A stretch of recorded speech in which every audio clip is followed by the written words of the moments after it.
Hi, welcome to A Tram of Thought. Today, we're going to the cinema with Sartre. Sartre, the famous French existentialist, loved going to the cinema. He went most evenings, and he loved thrillers. He noticed, although the characters in films looked exactly like us, there was also one striking difference. Characters in movies followed a script, whereas off-screen, we are free to do whatever we want. This might seem like a pretty obvious observation, but it has a lot of subtle consequences. In this video series, we use the film Anna Karenina to tease out many of the central ideas of existentialism. And in this first chapter, we will focus on the ideas contingency and absurdity. But before we begin, I must warn you, because we are going to be watching clips from the film. This video will contain a lot of spoilers, so spoiler alert. Anna Karenina was originally a novel written by Leo Tolstoy. In 2012, it was adapted into a movie by Joe Wright. The story explores many themes: love, family, passion, and infidelity, among many others. The novel begins with the famous lines, "Happy families are all alike. Every unhappy family is unhappy in its own way." The story follows several characters' stories, but it mainly focuses on Anna, who is a wife of a high-ranking but boring official, Alexei Alexandrovich. The movie opens up with Anna's sister-in-law finding out her husband, Oblonsky, who is Anna's brother, had cheated on her. Anna leaves her son and husband behind in St. Petersburg and goes on a mission to Moscow to save her brother's marriage.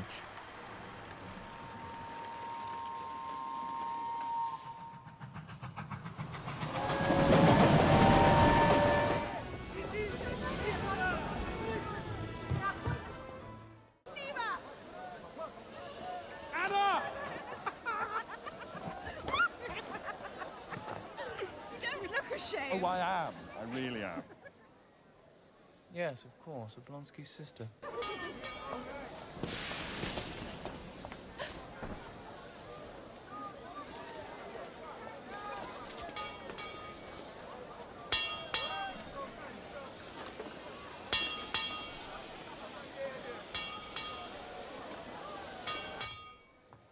There, Countess. You have found your son and I have found my brother. Madame Karenina has a son, too. It's the first time they've been apart, so she frets about him. Excuse me for not recognizing you before. Au revoir, Countess. Au revoir, my dear. Let me kiss that pretty face.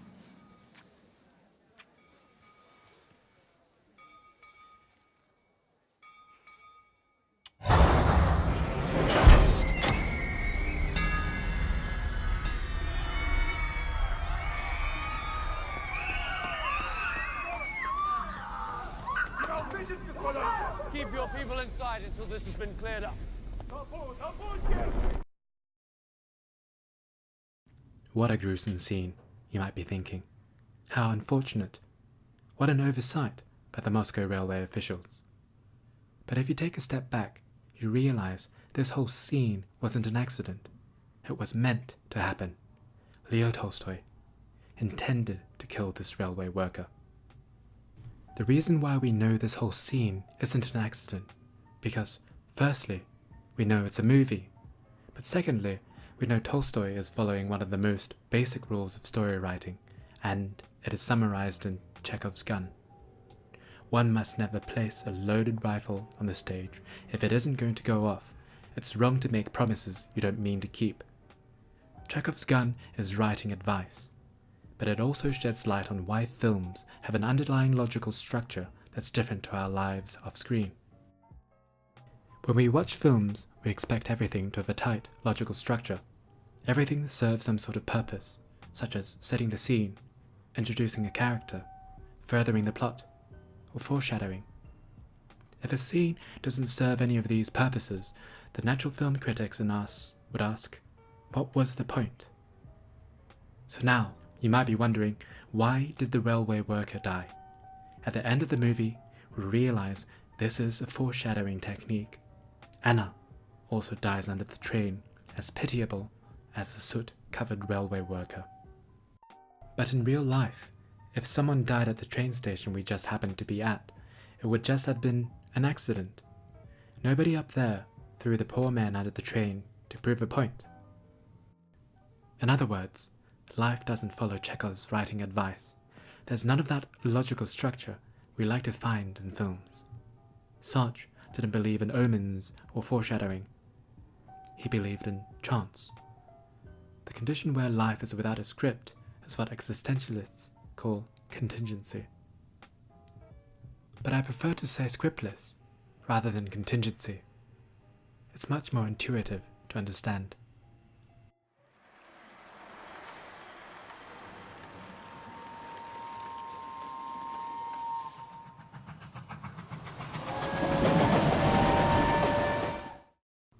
Without a guiding force like Tolstoy in the background, existentialists say our lives are contingent.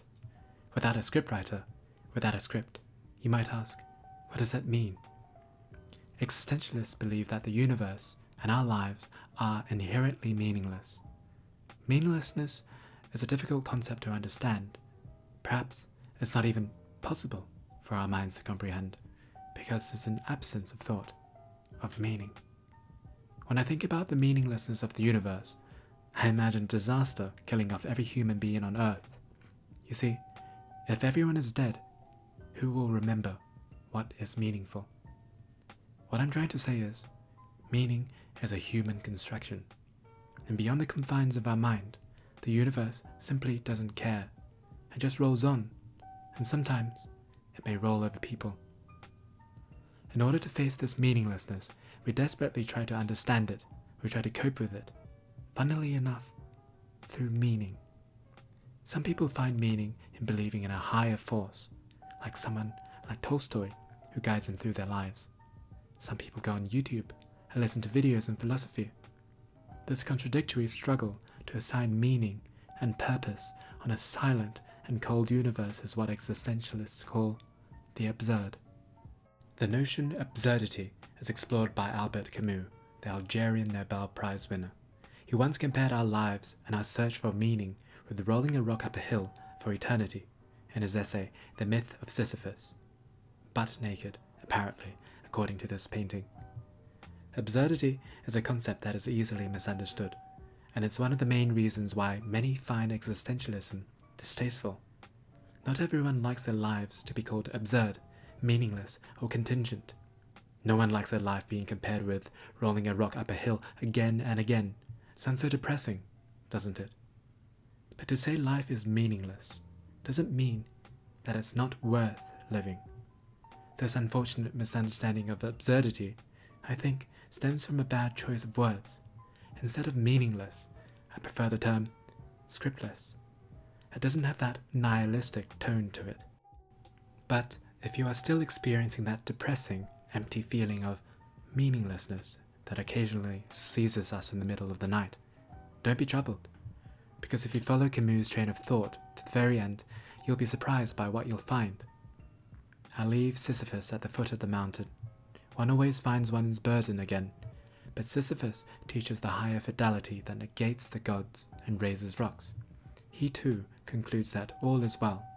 This universe, henceforth, without a master, seems to him neither sterile nor futile. Each atom of that stone, each mineral flake of that night-filled mountain, in itself forms a world. The struggle itself to the heights is enough to fill a man's heart. One must imagine Sisyphus happy. So you see, it is precisely because the universe is cold and silent, it is precisely because there is no God, no Tolstoy throwing people under the train, it is precisely that life is scriptless, that there is no one to impose a script on us.